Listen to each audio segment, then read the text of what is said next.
ठीक है, तो मैं स्टार्ट कर लेता हूँ मंगलाचरण से। ठीक है। ओम अज्ञानतिमिरन्धस्य ज्ञानाञ्जनशलाकया चक्षुरुन्मिलितं येन तस्मै श्रीगुरुवे नमः। नमो विष्णुपादाय कृष्णप्रेष्ठाय भूतले श्रीमते भक्तिवेदांत स्वामीति नामिने। नमस्ते सरस्वती देवे गौरवाणी प्रचारिणे निर्विशेष शून्यवादी पाश्चात्य देश तारिणे। जय श्री कृष्ण चैतन्य प्रभु नित्यानंद श्री अद्वैत गदाधर श्रीवासादि गौर भक्त वृंद। हरे कृष्णा कृष्णा कृष्णा हरे हरे, हरे राम राम राम हरे हरे। हरे कृष्णा। रोहित प्रभु का स्वागत है। हरे कृष्णा। आज लेट हो गया प्रभु जी। यस प्रभु जी, थोड़ा लेट हो गया। अच्छा, चलो ठीक है। तो आज हमारा जो है ना 7वां अध्याय स्टार्ट कर रहे हैं हम। तो कल तक हमने 6वें अध्याय को पढ़ा। तो 6वें में अध्याय में हमने देखा आखिरी में जो डिस्कशन हो रहा था भगवान का, वो कौन सी बातों पे हो रहा था? कौन बताएगा?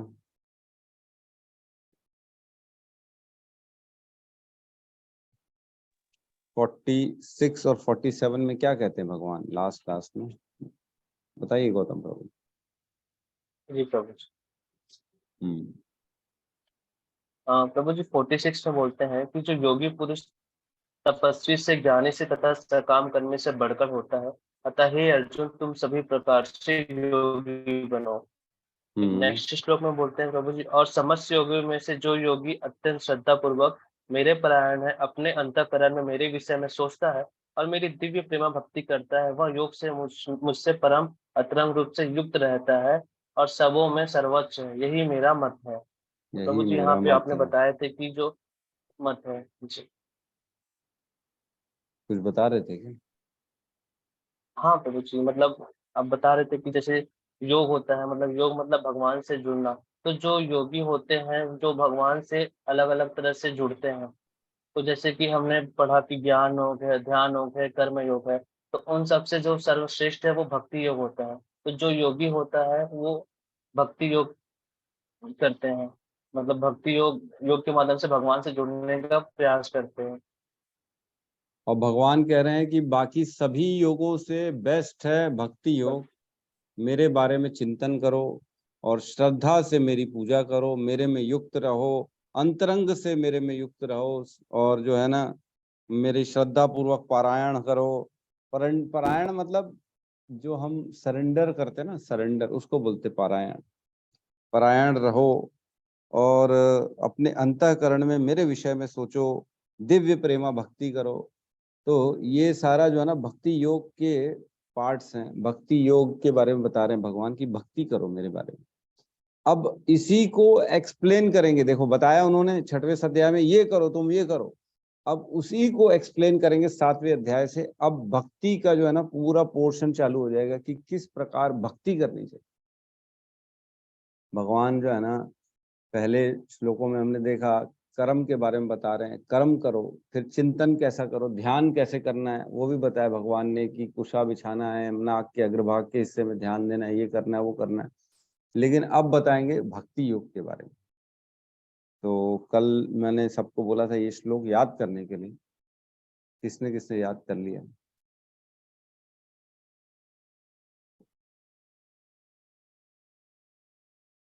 जूही माता जी, काजल माता जी, गौतम प्रभु, वेरी गुड। ललिता माता जी, क्या बात है, क्या बात। उमुंद माता जी, बहुत बढ़िया। बताइए गौतम प्रभु, स्टार्ट करिए आप। योगिनाम अपि सर्वसा मद्गतिर अंत आत्मना भस्ते ज्ञानम यो माम समय समय समय युक्ततम मत्तः तम। थोड़ा सा गलत गलत हो गया। ठीक है, फिर से दोबारा पूछेंगे आपसे, आप रिवाइज करो जब तक। और जूही माता जी आप बताइए। हरे कृष्णा प्रभु जी, दंडवत प्रणाम। जी माता जी। योगिनाम् अपि सर्वेषां मद्गते अन्तरात्मना श्रद्धावान् भजते यो मां स मे युक्तमो मतः। बहुत बढ़िया, बहुत सुंदर। देख के तो नहीं बोल रहे हो? नहीं प्रभु जी, बिना देखे पर। हाँ, याद है ना? ठीक है, यस। ठीक है। कुमुद माता जी, आप बताइए। हरे कृष्ण प्रभु जी, दंडवत प्रणाम। जी माता जी। योगिनाम अपि सर्वेषां मद्गतेन अंतरात्मना श्रद्धावान् भजते यो मां स मे युक्ततमो मतः। बहुत बढ़िया, जी सुंदर, हरे प्रभु जी। बहुत बढ़िया। स्वपन प्रभु, आप बताएंगे।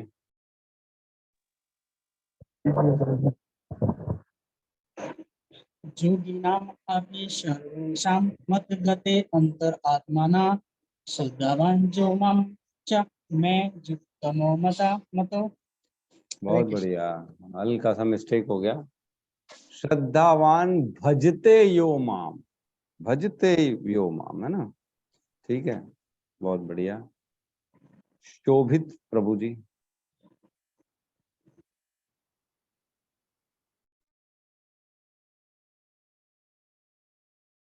शोभित प्रभु जी। हरे कृष्णा प्रभु जी, वो मेरा है असल में। अरे वही माला, ये कैसे आ जी। गए? वो मैंने देखा नहीं, बच्चे लोग कैसे। अच्छा अच्छा, आप भी सस्पेंस क्रिएट करके रखे हो। ठीक है, बताइए माता जी। योगिनाम अपि सर्वे सर्वे योगिनाम अपि सर्वेषां मद्गते अंतरात्मना श्रद्धावान् भजते यो मां स मे युक्ततमो मतः। बहुत बढ़िया, हरी बोल। ठीक है, काजल माता जी। हरे कृष्ण प्रभु जी, दंडवत प्रणाम। योगिनामपि सर्वेषां मद्गतिं अन्तः आत्मना श्रद्धावान् भजते यो मां स मे युक्ततमः मतः। बहुत बढ़िया, सुंदर। ललिता माता जी। हरे कृष्ण प्रभु जी। योगिनाम् अपि सर्वेषां मद्गते अन्तरात्मना श्रद्धावान् भजते यो मां स मे युक्ततमो मतः। बहुत बढ़िया। तो आप सबने याद ही किया ना? कोई देख के तो नहीं पढ़ रहा, क्योंकि समझ में आ नहीं रहा। ठीक है, इतना अच्छे से याद किया, बहुत बढ़िया, बहुत सुंदर। ठीक है, गौतम प्रभु, आपका हो गया? जी प्रभु जी, मैं कोशिश करता हूँ। हाँ, योगिनाम अपि सर्वसां मद्गतेन आत्मना भजते भजते। प्रभु जी भूल जा रहा हूँ। श्रद्धावान। श्रद्धावान भजते यो माम से में युक्त तमो मत। बहुत बढ़िया, सुंदर। और कौन बोलना चाहेगा? हरे कृष्ण प्रभु। हरे जी कृष्ण माता प्रभु जी। जी। योगिनामपि सर्वेषां मतगतेन अंतरात्मा श्रद्धावान् भजते यो मां स मे युक्तमो नमः। हरे कृष्ण। बहुत बढ़िया, बहुत सुंदर। हरे कृष्णा। रोहित प्रभु, बोलना चाहेंगे?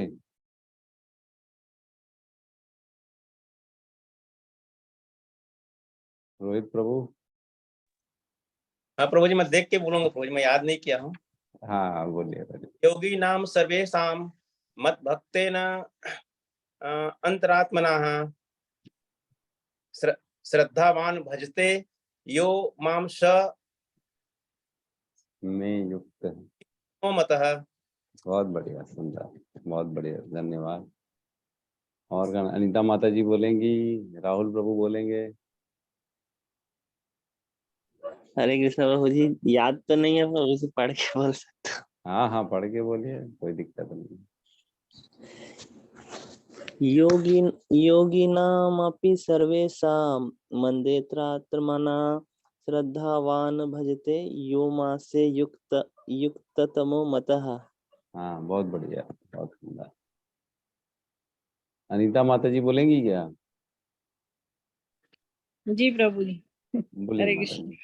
जी। जी योगिनाम अपि सर्वेषां मद्भक्तेन आत्मा अंत आत्मना श्रद्धावान भजतेय माम सब में युक्तम तमः। तमो मत याद नहीं बहुत है बढ़िया। प्रभु जी। अरे कोई बात नहीं, आप इतनी सेवा करते हो, आपको याद कहाँ होगा, समय कहाँ है आपके पास। मैं बोलूं प्रभु जी? अरे बोलिए माता जी, बिल्कुल बोलिए। योगिनामपि सर्वेषां मद्देनात्मनात्मनाः श्रद्धा भाजवन्ते युमा समय युक्ततमो मताः। बहुत बढ़िया, बहुत सुंदर। मयूरी माता जी के लिए तालियां। और कौन, सावित्री माता जी बोलना चाहेंगी क्या? प्रणाम माता जी।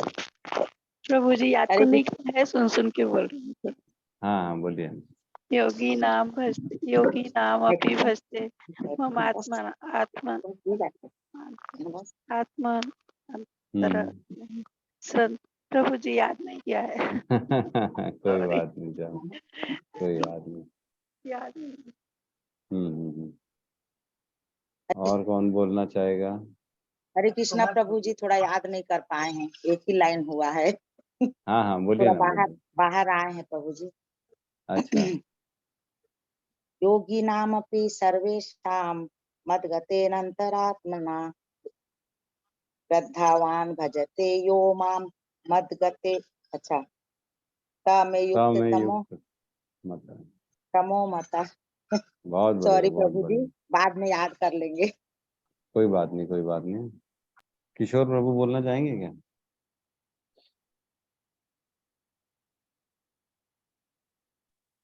हरे कृष्ण प्रभु जी, धन्य प्रणाम। प्रणाम। योगी नाम अपि सर्वेषां मद्गते नाम आत्मना श्रद्धावान भजते यो मासम में युक्त तमो मतः। बहुत बढ़िया, बहुत सुंदर। सत्यम प्रभु, आप शांत सी बैठे हैं, आप नहीं ट्राई करोगे?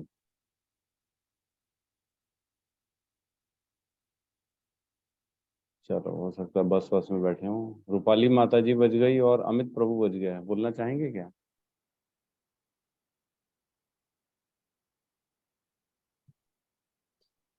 ठीक है, कोई बात नहीं, चलो अब प्रणाम। अपन प्रवेश। ज्वाइन ही आज जी ही किया हूँ।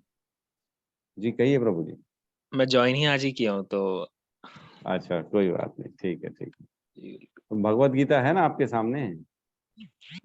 नहीं प्रभु जी, अभी पता नहीं था मेरे को, आज से मैं। अच्छा कोई बात नहीं, आप रख लीजिएगा भगवत गीता यथारूप हमारे श्रील प्रभुपाद की, उसको रखिएगा सामने, तो अब अपन जो पढ़ेंगे ना तो आपको इजीली अंडरस्टैंडिंग क्लियर होती चली जाएगी, अदरवाइज मुश्किल होगा। ठीक है, हरे कोई कृष्ण बात। प्रभु, जी जी जी प्रभु जी। एक क्वेश्चन ले सकते हैं क्या? एक क्वेश्चन आज इसी लास्ट श्लोक का। हाँ बोलिए। वो ये वाला जो था लास्ट में जो आप श्लोक पढ़े थे, जिन महात्माओं के हृदय में श्री भगवान तथा गुरु में परम श्रद्धा होती है, उनमें वैदिक ज्ञान का संपूर्ण तात्पर्य स्वतः प्रकाशित हो जाता है, जिसपे आप भगवान और गुरु को समान रूप में देखा जाता है। प्रभु जी इसी को थोड़ा सा समझना था कि क्या मतलब इसी में प्रभु जी जैसे ऐड कर देते हैं, जैसे माता पिता गुरु और भगवान, इनमें से मतलब सबसे पूज्य किससे देखा जा सकता है, मतलब सर्वप्रथम अगर बोला जाए तो? देखिए ऐसा है, सबसे पहला गुरु तो माता और पिता ही होते हैं, लेकिन ऐसे जो है ना माता पिता बंधु बांधव को त्यागना चाहिए जो हमको भगवान की भक्ति नहीं सिखाते। तो अल्टीमेटली शरीर को देने वाले माता पिता हैं, लेकिन ज्ञान जो है ना, ज्ञान अति इम्पोर्टेंट है। शरीर तो देखो आपकी 84 लाख योनियों में शरीर मिल रहे हैं, कभी इसका कभी उसका कभी इसका उसका, हर शरीर में कभी कोई माता है कोई पिता है। पिछले जन्म में पता लगा हम उनके माता पिता थे, उसके पिछले जन्म में हम लोग दुश्मन थे, ऐसा होता है। क्या शास्त्रों में कहा जाता है, जिसको हमने जिससे हमने कर्जा ले लिया ना, ज्यादा पैसे ले लिए, चुकाया नहीं, अगले जन्म में वो हमारा पुत्र बन के हमारे घर में जन्म लेता है। ठीक है, तो ये सब जो है ना रिश्ते और जो नाते हैं ना, ये सब कभी कुछ चल रहा है कभी कुछ चल रहा है, ये इतने इम्पोर्टेंट नहीं रख लें। लेकिन ठीक है, जो आपको शरीर प्रदान किया, जिसके कारण हम इस संसार में आए हैं, उसका बिल्कुल सम्मान होता है, उसका बहुत आदर होता है। सबसे प्रथम गुरु माता और पिता ही होते हैं, क्योंकि बच्चे अपने माता पिता से ही सीखते हैं। तो हमारा ये दायित्व है कि हम उनको सम्मान करें और उनका केयर करें। लेकिन अगर गुरु माता पिता बंधु बांधव कोई भी रिश्तेदार आपको भगवान की भक्ति से दूर करता है तो उसको त्याग देना चाहिए। जैसे हमने देखा बलि महाराज ने अपने गुरु को त्याग दिया, शुक्राचार्य को। जब वामन देव को उन्होंने बोला कि नहीं मैं इनको दूंगा, तब गुरु मना कर रहे थे, तब उन्होंने संकल्प ले लिया कि आज के बाद मैं आपको त्यागता हूँ, आप मेरे गुरु नहीं। तो इस प्रकार देखा हमने कि जो है ना, प्रहलाद महाराज ने अपने पिता का त्याग दे दिया, हिरण्यकश्यपु का। क्यों? क्योंकि वो उनको दूर कर रहे थे भगवान की भक्ति से। और ऐसे माता का भी एग्जाम्पल है। माता को भी जो है ना ध्रुव महाराज ने छोड़ दिया, मेरे को ऐसा जो है ना, मेरे को भगवान की प्राप्ति चाहिए, घर में नहीं रहूंगा मैं आपको त्याग के चले गए थे आधी रात को घर छोड़ के। तो ऐसे बहुत सी जो है ना कथाएं आती हैं जिसमें त्याग देते हैं। लेकिन अगर अनुकूल है, सब चीज ठीक है, तो उनका दर्जा बहुत ऊपर है। तो जिस प्रकार गुरु माता पिता ये सारे, दत्तात्रेय जो है ना, दत्तात्रेय को भगवान का दर्जा दिया गया क्योंकि उन्होंने अपने जीवन में 24 गुरु बनाए, अलग अलग। हर एक, जैसे मछली को गुरु बनाया उन्होंने, मछली से सीखा उन्होंने, मकड़ी से सीखा उन्होंने, जल से सीखा उन्होंने, हर चीज को एक गुरु बनाया और उनका एक तत्व को ग्रहण किया।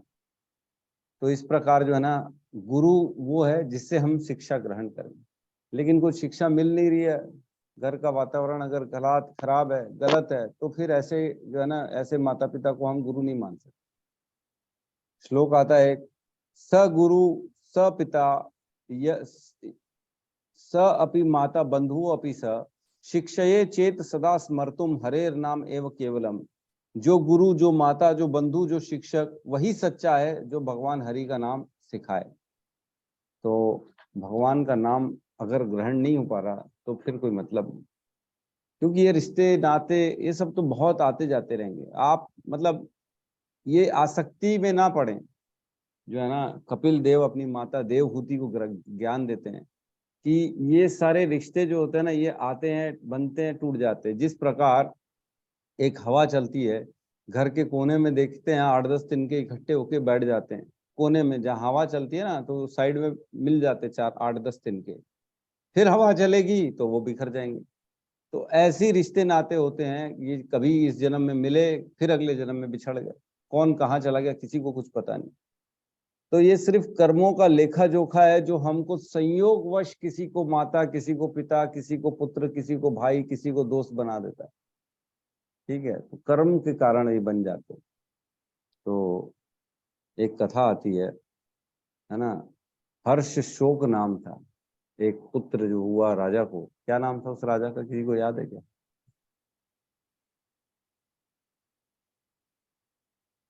जिसकी 1000 रानियां थी, 1000 रानियों में एक भी पुत्र नहीं हो रहा था। तो बहुत व्याकुल हो उठे और बोले, वो जो है ना प्रार्थना करने लगे। तब नारद जी उनको समझाने आए थे कि जो है ना, छोड़ दो इतना, जो है ना, पुत्र का अभिलाषा मत करो, त्याग दो इतना, आप विचार मत करो। लेकिन वो थे कि सुनने को तैयार, बोले मेरे को पुत्र चाहिए, बस पुत्र चाहिए।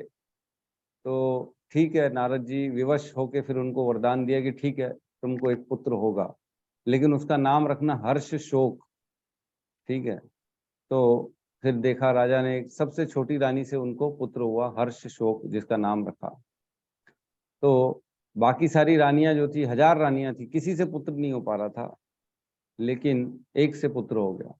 तो राजा की आसक्ति अपने पुत्र में, और उस रानी को बहुत इंपॉर्टेंस मिले जिसके वो पुत्र प्रदान हुआ।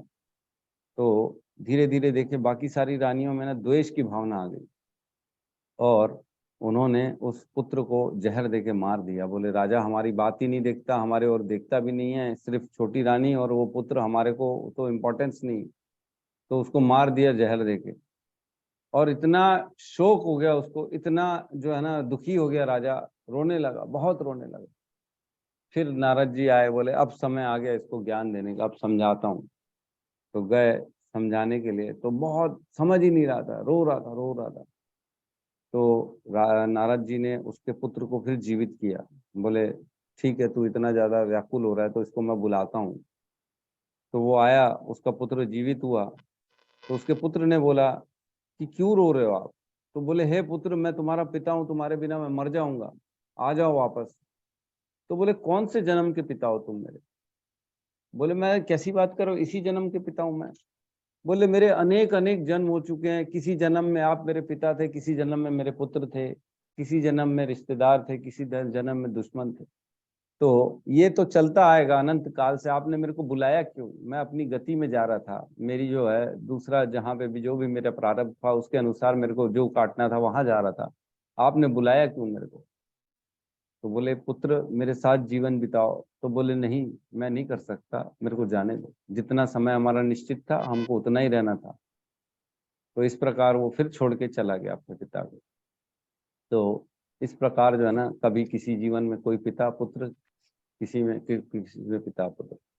तो ये खाली जो है ना रिश्ते नाते हैं। इसीलिए कहा गया है कि हमको स्वधर्म निभाना है। हमारा जो धर्म है ना माता पिता के प्रति, उसको अच्छे से दायित्व से निभाना है आपको। बाकी आसक्ति में नहीं पड़ना है। ये सब नहीं है कि मर जाएंगे उसके बिना, ऐसा नहीं है। जो जीवन, जो रोल दिया हमको भगवान ने, वो रोल को अच्छे से निभाना। ठीक है प्रभु जी? जी प्रभु जी धन्यवाद, मैं पूरा बताया। यस्य देवे परा भक्ति यथा देवे तथा गुरु तस्य ते कथित हरित ही अर्था प्रकाशन्ते महात्मा। बहुत बहुत इसकी गहराई में जाएंगे ना तो समझ में आएगा कि जो ज्ञान है ना, ज्ञान सिर्फ तभी आएगा जब गुरु के प्रति समर्पण हो, गुरु की सेवा होगी। ऐसा नहीं है कि इसमें गुरु का रोल होता है, गुरु ज्ञान देता है, ऐसा कुछ नहीं है। गुरु अगर जो है ना ज्ञानी नहीं भी हो, हमने देखा जो है ना हमारे इस डिवाइन ग्रेस भक्ति सिद्धांत सरस्वती ठाकुर के गुरु थे। कौन थे गुरु? गौर किशोर दास बाबा जी, वही थे ना? जी प्रभु। हाँ प्रभु जी, वही थे ना। वो पढ़े लिखे नहीं थे, मालूम है आपको, कुछ नहीं आता था उनको। तो भी उनको जो है ना उनके पिताजी द्वारा भक्तिशीला भक्ति विनोद ठाकुर द्वारा आदेश था कि तुम उनको गुरु बनाओ। तो ऐसे गुरु जो अनपढ़ अंगूठा छाप है वो गुरु, तो भी श्रील भक्ति सिद्धांत सरस्वती ठाकुर ने उनको गुरु बनाया। और भक्ति सिद्धांत सरस्वती ठाकुर स्कॉलर थे, बहुत बड़े पढ़े लिखे थे, संस्कृत के ज्ञाता थे उस समय के। अब वो अनपढ़ को गुरु बना रहे, सोचो। और वो भी अनपढ़ कैसे थे? वो एक कुटिया में नदी किनारे नाव के नीचे उल्टी नाव करके वहां रहते थे, कुछ नहीं था उनके पास, उनको गुरु बनाया, सोचो। आज की डेट में तो हम सब सोचते हैं अरे इसको कुछ मालूम भी है कि नहीं मालूम है, इसको कुछ जानकारी है, 8-10 लोग बोल सकता है कि नहीं बोल सकता है, कुछ क्लासेस हैं कि नहीं, यूट्यूब में चैनल है कि नहीं है, कौन कौन सी कथाएं चल रही हैं उनकी, कितने फॉलोअर्स हैं, ये सब देखते हैं हम, तब जाके गुरु बनाते हैं। ऐसा कुछ नहीं। भगवान, अगर आप किसी गुरु जो है ना गुरु के प्रति शरणागति कर लो तो वो शरणागति देखते भगवान आपकी और आपके अंदर हृदय में प्रकाशित कर देते हैं ज्ञान। जैसे बोलते हैं ना, अगर कोई महिला है, कोई लेडी है, इसकी शादी हो गई किसी अभक्त से, अब वो तो चलो जो भी प्रारब्ध में हुआ, शादी हो गई, अब उसका जो अभक्त है वो उसको दिन रात बोलते हैं तू मेरे को नॉनवेज बना के दे, मेरे साथ जो है ना ये, मतलब उसको जो भक्ति करने नहीं दे रहा, बड़ी मुश्किल है उसके लिए। तो भी कहते हैं उसको अपना धर्म निभाना चाहिए, जो भी जिस भी परिस्थिति में है उसको अपना धर्म पूर्ण निष्ठा से निभाना चाहिए, तब जाके भगवान प्रसन्न हो जाते हैं। ठीक है, तूने, मैंने जैसा तेरे को रोल दिया, तूने इस रोल को एकदम परफेक्ट निभाया, भगवान उससे खुश हो जाते हैं और उसको उत्तम गति प्रदान करते हैं। तो ऐसा है कि गुरु को भी ना शरणागति करनी है तो ज्ञान ऑटोमेटिक आ जाता है आपको। ऐसा नहीं है कि गुरु से प्रवचन मिलेगा तब जाके हम नोट्स बनाएंगे तब जाके हमको समझ में आएगा, ऐसा नहीं है। ये जो है ना अलग ही दूसरे डायमेंशन की कहानी चल रही है। सिर्फ शरणागति से ऑटोमेटिक हृदय में ज्ञान प्रकाशित हो जाता है, ये है, ऐसा होता है काम। ठीक है, तो श्रीला प्रभुपाद सिर्फ 3 बार मिले थे अपने गुरु से कोई उनको लेक्चर नहीं सुनाया उन्होंने, कोई ऐसे नोट्स दिए नहीं, कोई भगवत गीता या भागवतम की बुक उठा उठा के नहीं दी, ये ले लो, ये पढ़ो, ये मेरा ज्ञान है, ये है वो है। कृपा मिली उनको, और उसके बाद उनको हृदय में प्रकाशित हो गया ज्ञान ऑटोमेटिकली। ठीक है, तो आज के श्लोक 7वें अध्याय में प्रवेश करते हैं। 7वें अध्याय का डिस्क्रिप्शन आप नोट कर सकते हैं। अब जो है ना भगवान, पहले एक बार लैडर याद है कि नहीं है सबको? भक्ति का, योग का लैडर कौन बताएगा?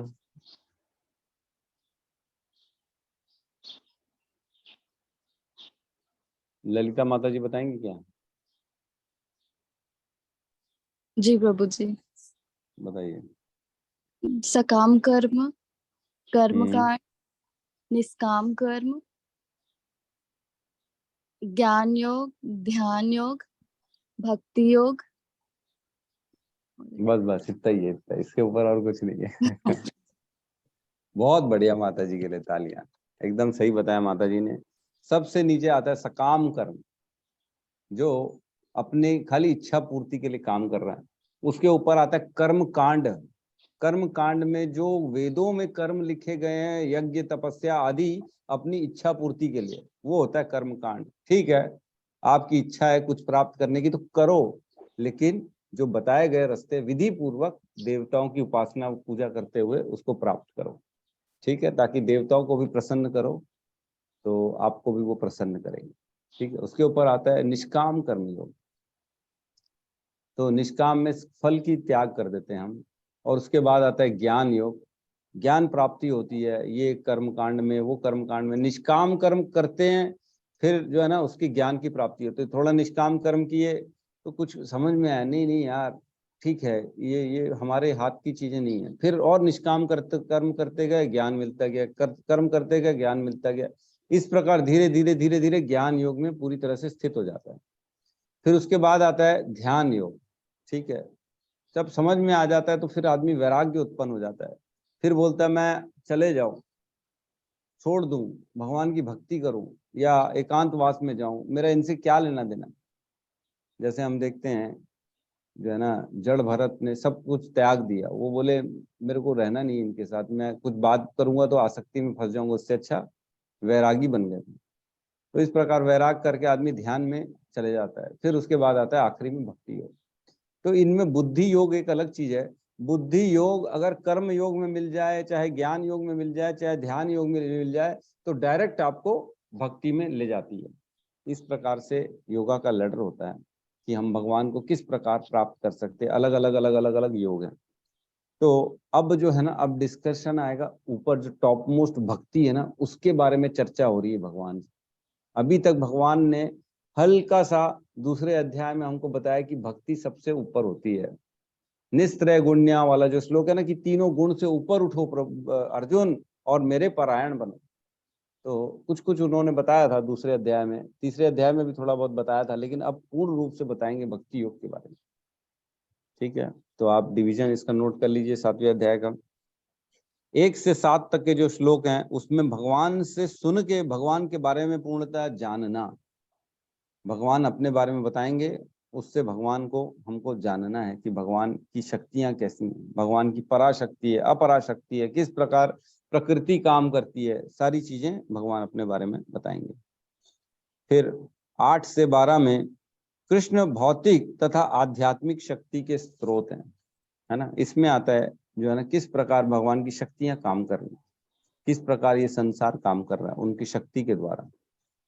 ठीक है, फिर आता है 13 से 14 2 श्लोक। 3 गुणों के नियंत्रक हैं कृष्ण, तीनों गुणों को कृष्ण ही चला रहे हैं।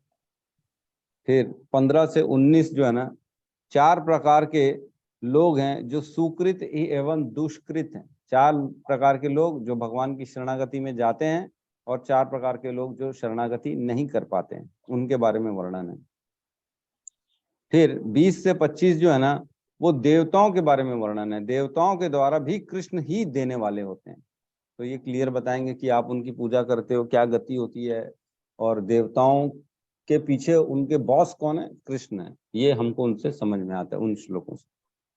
फिर लास्ट में 26 से लेके 30 तक भगवान के ज्ञान से भगवान की शरणागति ये कैसे होगी। भगवान ने जो हमको ये सब ज्ञान दिया ना 1 से लेके 25 तक, उनके बाद भगवान की शरणागति हमको करनी है। तो ये इस प्रकार का डिवीजन है। सबने लिख लिया? हरे कृष्ण प्रभु जी। 20 से 25 क्या बताया प्रभु जी? 20 से 25 देवताओं के द्वारा भी कृष्ण ही देने वाले हैं। देवताओं के बॉस कृष्ण, ऐसा भी लिख सकते हो अपने शब्दों में। प्रभु ठीक जी है। 8 से 12 में एक बार बोलेंगे क्या? 8 से 12 जो है ना, कृष्ण भौतिक तथा आध्यात्मिक शक्ति के स्रोत हैं।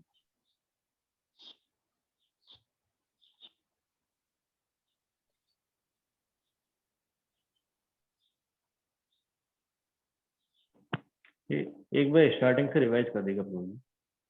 ठीक है, मैं फिर से बता रहा हूँ, रिपीट कर रहा हूँ। 1 से लेके 7 तक भगवान से सुन के भगवान के बारे में पूर्णतया जानना, कृष्ण से सुन के कृष्ण के बारे में जानना। ठीक है। 8 से 12 कृष्ण भौतिक तथा आध्यात्मिक शक्ति के स्रोत, है ना। फिर 13 से 14 3 गुणों के नियंत्रक कृष्ण। ठीक है। 15 से 19 4 प्रकार के सुकृतिक एवं दुष्कृत लोग, जन मतलब जन लोग जो भगवान के परायण जाते हैं या भगवान से द्वेष करते हैं। और 20 से 25 देवताओं के द्वारा भी कृष्ण ही देने वाले हैं। ठीक है ना, देवता कुछ नहीं देते हैं, कृष्ण देते हैं, या फिर देवताओं के बॉस कृष्ण। 26 से 30 भगवान के ज्ञान से भगवान की शरणागति, जो ज्ञान दिया इसी अध्याय में उसी से भगवान की शरणागति। तो ये डिवीजन है, हम इस प्रकार जो है ना पढ़ेंगे। स्टार्ट करें आज का पहला श्लोक। ठीक है, पूरा नहीं हो पाएगा लेकिन ठीक है, प्रवेश करते हैं आज। ठीक है। श्री भगवान वाच मय्यासक्त मनः पार्थ योगम युज्यन् मताश्रय असंशयं समाग्रम माम यथा ज्ञानयसि तच्छृणु तत्शृणु। है ना।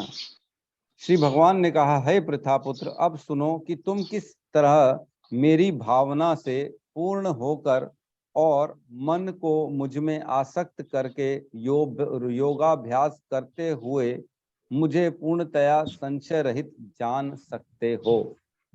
ठीक है। अब योगाभ्यास भगवान बता रहे हैं कि करो, जो पिछले श्लोकों में बताया कि योगी बनो, योगी बनो तुम, ज्ञानी ध्यानी कर्मी इन सब को छोड़ो और योगी बनो।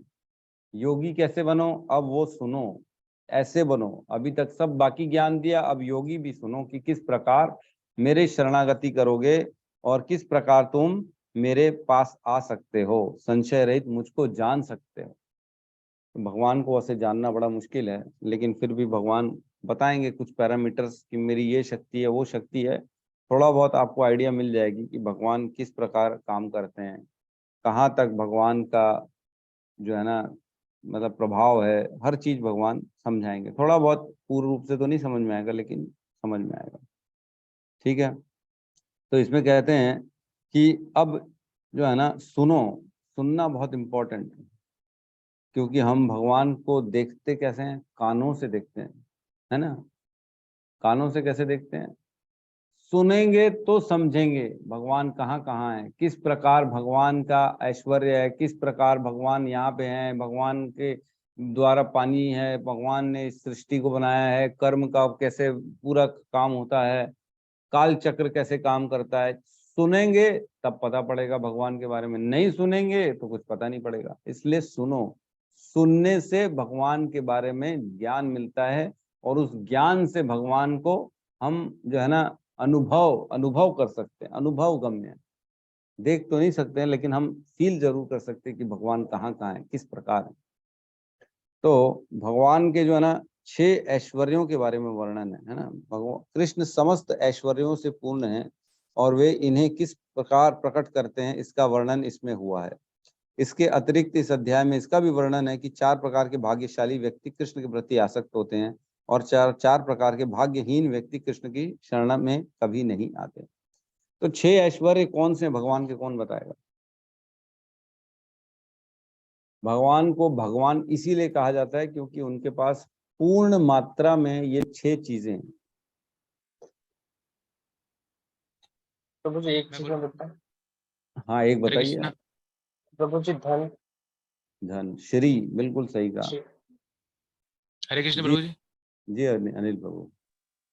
भगवान का जो ऐश्वर्य प्रभु जी एक्चुअल में वो 6 टाइप से है, जैसे कि जो भगवान है या फिर जिनको भगवान होना चाहिए या फिर भगवान कृष्ण, सबसे शुरू तो वो बहुत सुंदर है, मतलब सर्वाकर्षक है, इसलिए उनका नाम कृष्ण है। दूसरा, उनकी जो उनके पास यश होता है, मतलब उनकी ख्याति पूरे ब्रह्मांड में रहती है ना। तो सौंदर्य, यश, उसके बाद उनके पास संपूर्ण धन संपदा रहती है, मतलब स्वयं लक्ष्मी जी उनके साथ रहती है। और उसके बाद वो सबसे बड़े ज्ञान प्रदान करने वाले हैं, जस्ट लाइक भगवत गीता के रूप में, जिनकी हम चर्चा रोज करते हैं ज्ञान के रूप में। इसके अलावा वैराग्य, हम देखते हैं कि भगवान कृष्ण का जब से जन्म हुआ तो हमेशा कुछ साल तक लीला करने के बाद वो स्थान चेंज करते हैं, तो उनमें वैराग्य है, मतलब डिसअटैचमेंट, है ना, वैराग्य गुण है। और छठवा आपका है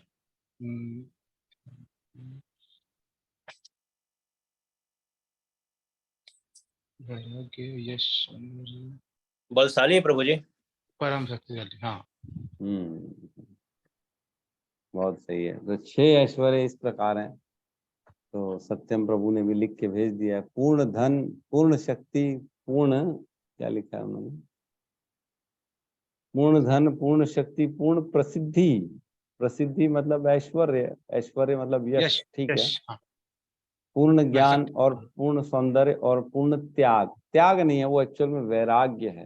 वैराग्य, त्याग और वैराग्य में बहुत डिफरेंस होता है। और भगवान जो है ना, वृंदावन 11 साल और 11 महीने में छोड़ के चले गए। अक्रूर जी आए थे उनको लेने के लिए और उनके साथ वो चले गए थे।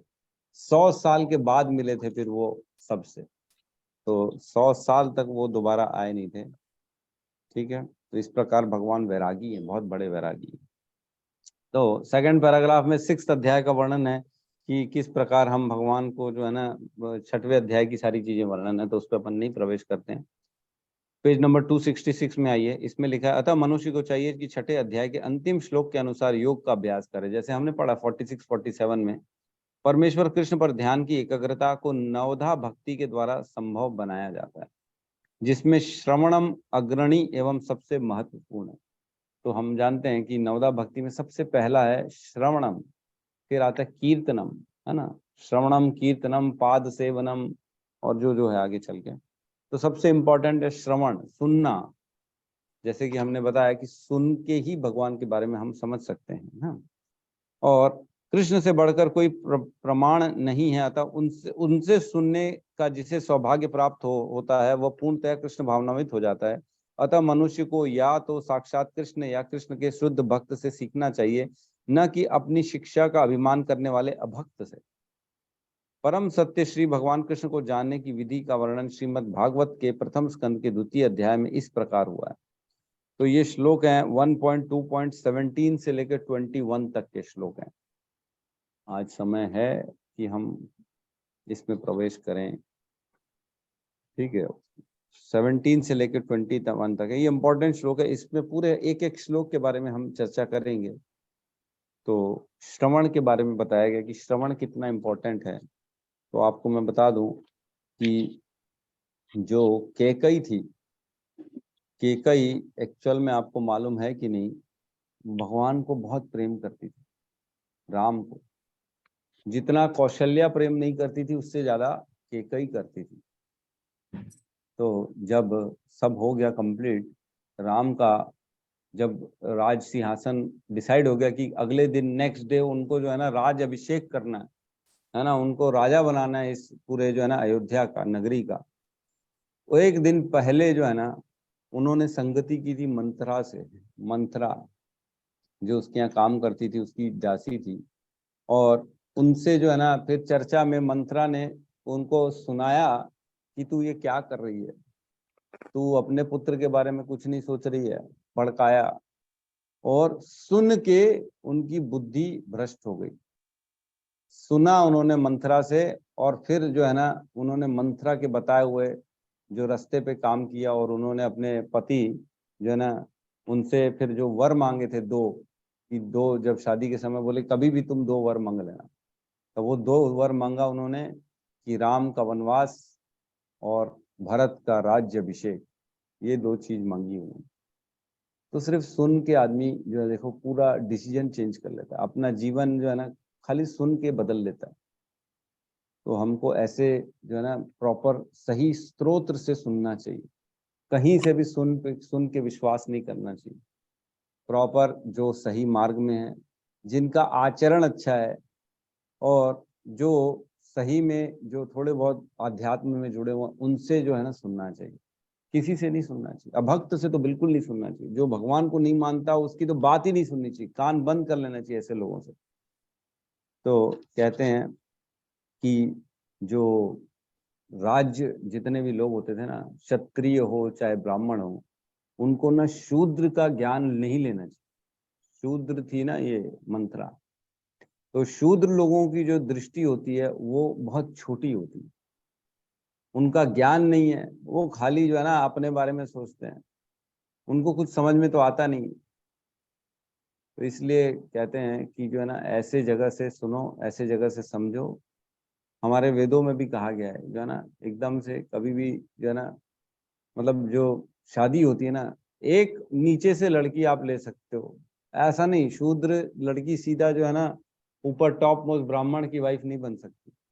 सिर्फ एक पायदान नीचे से लड़की ले सकते हो, ऊपर से ले ही नहीं सकते हो आप, क्योंकि वो मैच नहीं करेगी ना, बुद्धि बुद्धि मैच नहीं करेगी तो फिर पूरा घर टूट जाएगा, काम ही नहीं होगा। वो आपको उत्तर बोलेगी और आपके घर वाले दक्षिण बोलेंगे, कैसे काम चलेगा? बिल्कुल नहीं चलेगा।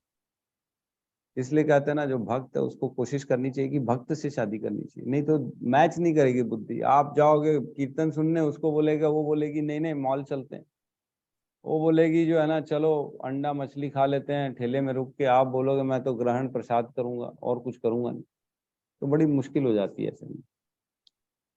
तो इस प्रकार जो है ना हमारे को सही जगह से, ऑथेंटिक जगह से ही सुनना चाहिए।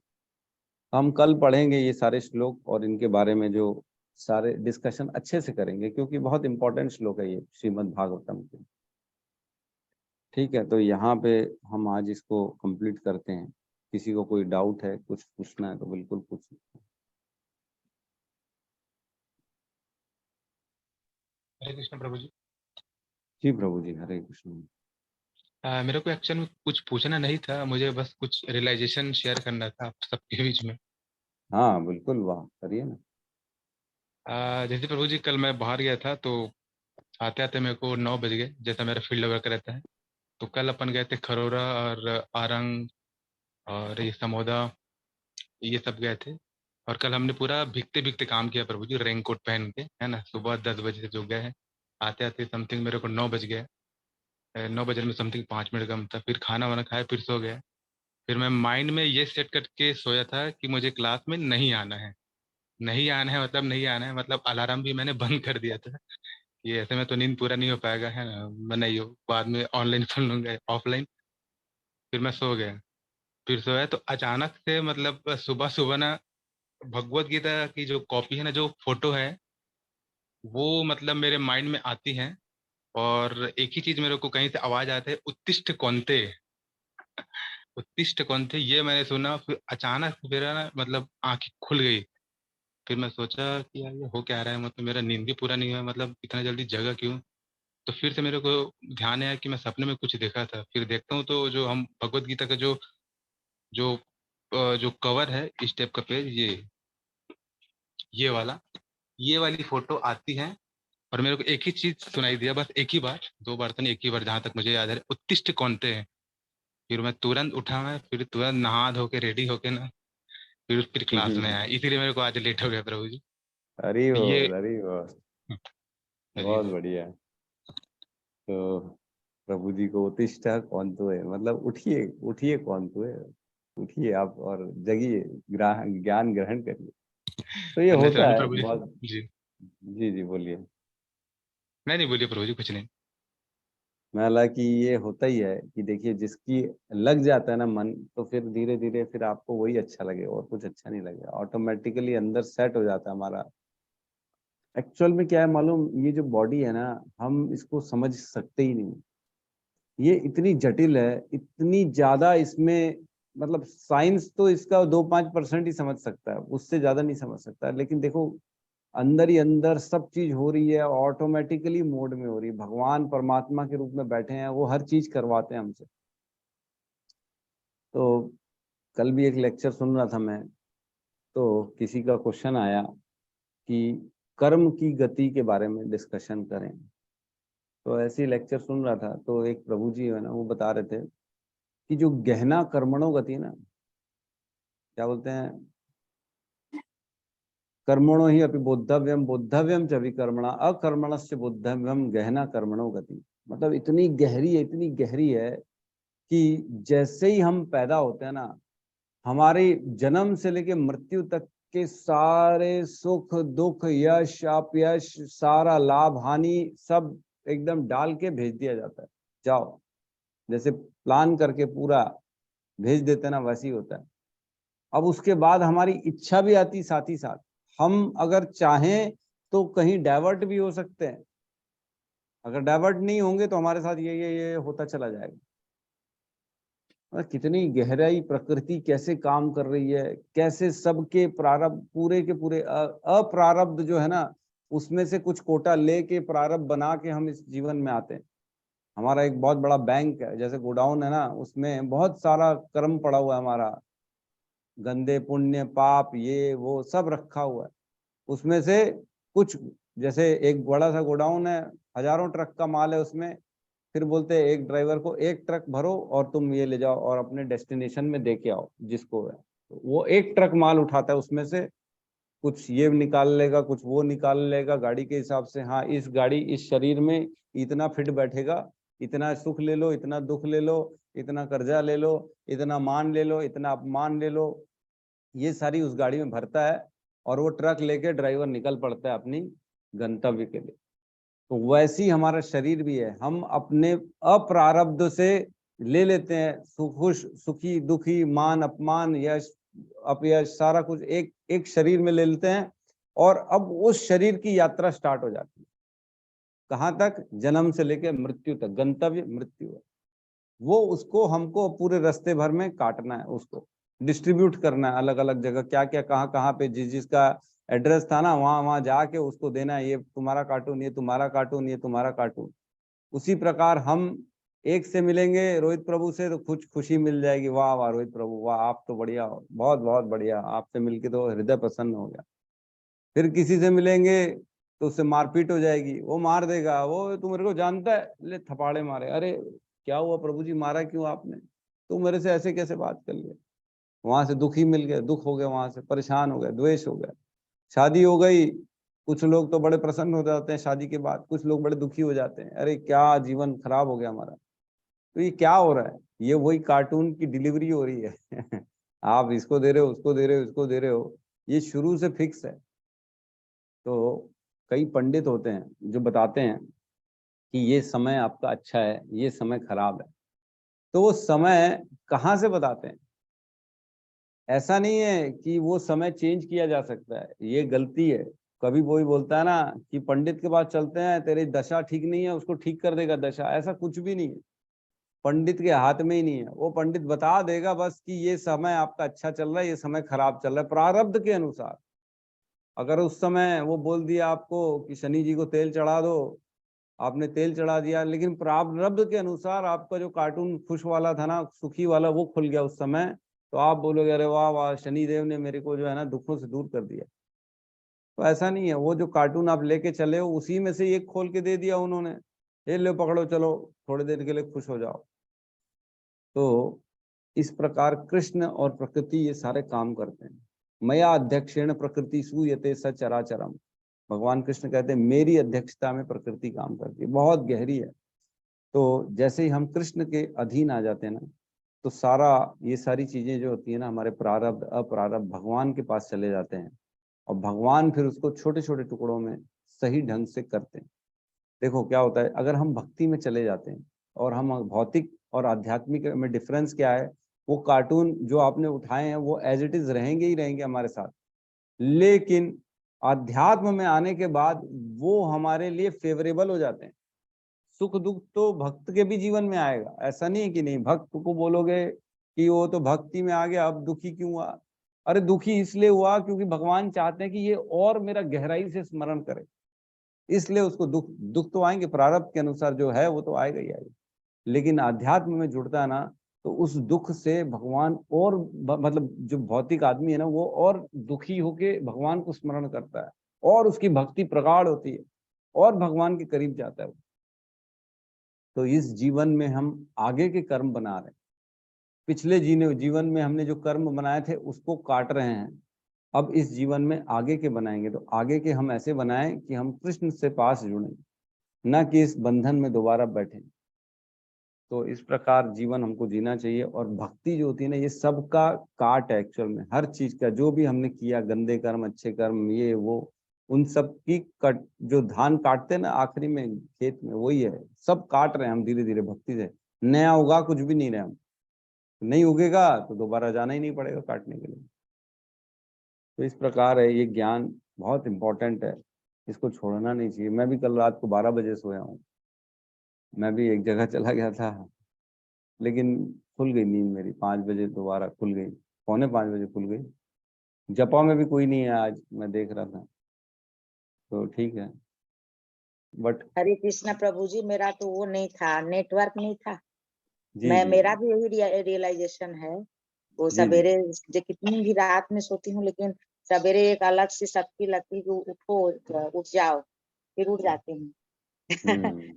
और आलस नहीं लगता है। नेटवर्क नहीं था इसलिए मैं ऐसे 5 बजे आज नींद खुली, पहले खुली थी फिर 5 बजे नींद। नेटवर्क नहीं था इसलिए ज्वाइन नहीं कर पाई।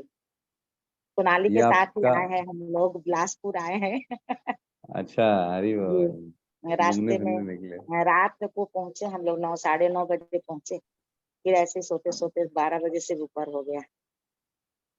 लेकिन ये जी रोज दिन का जो एक दिनचर्या है हम लोगों को, तो ये छोड़ने का मन ही नहीं करता है।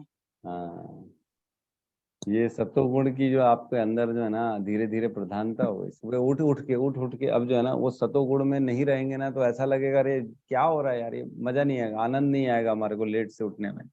और तो सही बात जैसे है प्रभु जी, एक दिन क्लास नहीं करते हैं तो अच्छा ही नहीं लगता है। लगता हम्म है कि मैंने दिन भर का कुछ एक बहुत जरूरी काम छूट गया। भले खाना ना खाओ या कुछ अलग काम मत करो, लेकिन ये वाला कर लेने से ना एक अलग ही एनर्जी मिलता है मिलता है, और सारा दिन बिल्कुल बढ़िया सही। जाता है। तो हमारे कर्मों से हम अपने गुणों में जो है ना ऊपर नीचे करते हैं। जैसे जैसे हम चॉइस करेंगे, वो गुण हमारे शरीर में, हमारे अंदर उसकी प्रधानता होती चली जाएगी। सुबह उठेंगे, महीना 2 महीना उठेंगे अर्ली मॉर्निंग 4 बजे 5 बजे, तो धीरे धीरे सतोगुण की प्रधानता आना चालू होगी। फिर वो आपको एहसास दिलाना चालू कर देगा कि मेरा इंपॉर्टेंस कितना ज्यादा है। फिर आपको छोड़ते नहीं बनेगा कि भैया मैं छोड़ू सतोगुण से बाहर निकलूं, तमोगुण में आ जाऊं, 10 बजे सो जाऊं, ऐसा नहीं होगा। फिर बोलोगे अरे नहीं नहीं भैया, बड़ा खतरनाक है देर तक सोना, क्या करना है, उठो। दिन में सो जाएंगे 1 घंटा, भले दोपहर को वो चल जाएगा, लेकिन सुबह तो उठना ही पड़ेगा। और तो इसीलिए माला भी अधिक हो गई प्रभु जी, रास्ते में उस समय का उपयोग कर लिए। हरी बोल जी हरी बोल, जी। बहुत बढ़िया, ठीक है। तो हरे कृष्ण प्रभु जी। जी प्रभु जी, हरे कृष्णा।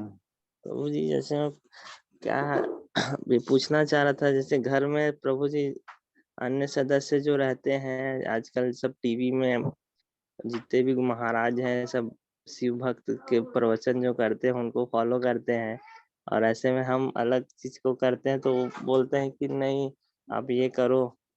तो अभी जैसे कि कल ही की बात है, घर में सबने 9 बजे कल ऑनलाइन क्लास था महाभिषेक का शिव जी की, तो चलो ये करना है करके, तो मतलब इस टाइप का भी होता है प्रभु जी परिवार में कि करना है करके, तो कैसे करा जाए तो मतलब क्योंकि वो अटेंड कर लो, क्या दिक्कत है, कोई परेशानी थोड़ी है।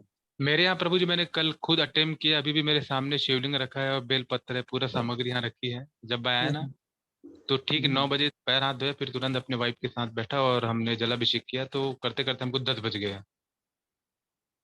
तो करते हैं प्रभु जी, जैसा भगवान का आदेश होता है, हालांकि उनका देखो, स्नेह। वैष्णव नाम यथाम शंभु, मतलब भगवान शिव जो है ना सभी वैष्णवों में श्रेष्ठ है, सबसे टॉप मोस्ट है। जी तो हमको तो उनका आदर करना ही है, उनको पूर्ण रूप से उनकी रिस्पेक्ट करनी है, उनके प्रति जो है ना शरणागति मतलब ऐसी करनी है कि हमको प्रभु आप जैसा बना दो, हमको भी भगवान की भक्ति दे दो। ये बोल के आप उनसे चाहे तो उनका अभिषेक करो, जो करना करो, कोई मना ही नहीं, आप करिए, बिल्कुल अपने परिवार का साथ दीजिए, कौन मना कर रहा है आपको। हम नहीं बोलते कि इनकी भक्ति, उनकी जो है ना आराधना मत करो, उनका जो है ना मतलब उनकी कहीं पे भी कमी मत करो, लेकिन उनसे मंगो कुछ मत, अपने संसार के लिए, अपने जीवन के लिए, अपने शरीर के लिए कुछ मत मंगो, सिर्फ उनसे भक्ति मंगो कि हे प्रभु मुझे भी कृष्ण की भक्ति दे दो, और कुछ मत दो, ये मंगो आप और अभिषेक कर लो, क्या प्रॉब्लम। जी प्रभु जी। हाँ आप बिल्कुल उनका साथ दीजिए, कोई प्रॉब्लम नहीं है, ठीक है। जी जी सर। ठीक है, तो यहाँ पे अब क्लास को अपन क्लोज करते हैं, और सब सत्यम प्रभु कुछ कहना चाहते हैं, कहिए प्रभु जी। प्रभु जी वो श्लोक नहीं बोल पाए थे उस टाइम। अच्छा आप नहीं बोल पाए थे, हाँ बोलिए बोलिए। योगी नाम अपि सर्वेषां मद्गतेन अंतरात्मा श्रद्धावान भजते यो माम स मे युक्तमो मतः। तो ये पढ़ के तो नहीं बोल रहे हो आप, याद करके बोल रहे हो ना। जी प्रभु। हाँ बहुत सुंदर, बहुत बढ़िया, तालियां। तो सबको इसलिए बुलवाया ताकि सबको ये दिमाग में घुस जाए कि सभी योगियों में कौन श्रेष्ठ है, जो श्रद्धा से भगवान के पारायण, ये भगवान का मत है। स में युक्त तमो मत, मेरा मत है बोलते हैं भगवान, मेरा सोच ये है कि सभी योगियों में सर्वश्रेष्ठ वो ये है जो है मेरी शरणागति जो आ जाए। तो बहुत इंपॉर्टेंट श्लोक है, इसको आप लोग रट लीजिए, समझ लीजिए, ताकि हमारे दिमाग में बढ़ जाए कि हमको भगवान के ही शरणागति जाना। ठीक है राहुल प्रभु, ये श्लोक बस याद रखना, स में युक्त तमो मत, भगवान बोलते हैं मेरा ये मत है। तो हमको किसी के पास भी जाएं तो उससे सिर्फ यही मांगे कि कृष्ण की शरणागति मिल जाए, मेरे को कृष्ण का प्रेम मिल जाए, ऐसी कृपा करो। ठीक है जी जी जी प्रभु जी। सब मिलके अब हरे कृष्ण महामंत्र का जाप कर लेते हैं। हरे कृष्णा हरे कृष्णा कृष्ण कृष्ण हरे हरे, राम हरे राम, राम राम राम हरे हरे। सभी भक्त वृंद सभी की भक्त वृंद जय। की जय। जय। जगत गुरु शील प्रभुपाद की जय। जय। गौर प्रेमानंदे। जय गौर। हरि हरि बोल। हरि हरि बोल।